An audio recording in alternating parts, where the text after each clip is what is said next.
Православните верници од Куманово денеска масовно ги посетија православните храмови по повод најголемиот христијански празник Христовото воскресение Великден, денот кога Исус Христос ја докажал божествената моќ и воскреснал од мртвите.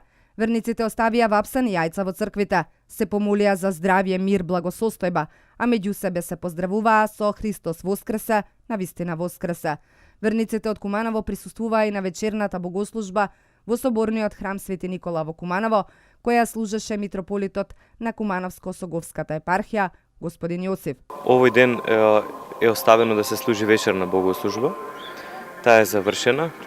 Служеше нашиот пастир, владиката Јосиф. Утре и задутре продолжува истата воскресенска богослужба, како прв и втор ден Великден. Народот, како што и можете да забележите, со радост доаѓа масовно да ги посети храмовите. Најрадосни се децата, кои утрово во поголеми или помали групи во малата улиците и населбите се собира и одејќи од куќа во куќа, го честитаа празникот за што добиваа вапсани јајца, колачи сладки и по некоја паричка. Да. А по малото одиш или само кај роднини? Кај роднини. Да. На нашата улица се клучавме со јајца, собиравме јајца од луѓето, по некоја паричка и така.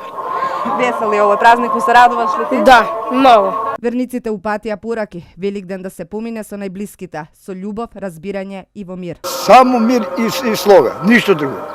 Празнично само, никако друго. Ти на За многу години нека е добро. Сончево, убаво дома, со фамилија и така. Подготвите свечена трпеза? Да, јагње и благо. И на сите христијани среќен празник. Воскресе, па здравје за сите луѓе на овој свет, мир и тоа е тоа. Се друго се доаѓа само по себе. Така да се подготвивте се за празникот, веројатно? Се подготвено. Се е сега малку во црква, па дома ручек со најблиските и тоа е тоа. Среќа нека ни е Великден, успеси, среќа, радост, беречет на сите. Сите православни христијани. Овој празник ги зближува сите генерации, не учи на вистинските вредности, велат кумановските верници, во кои доминира љубовта и почита, бидејќи се пренесува радосната вест за Христовото воскресение.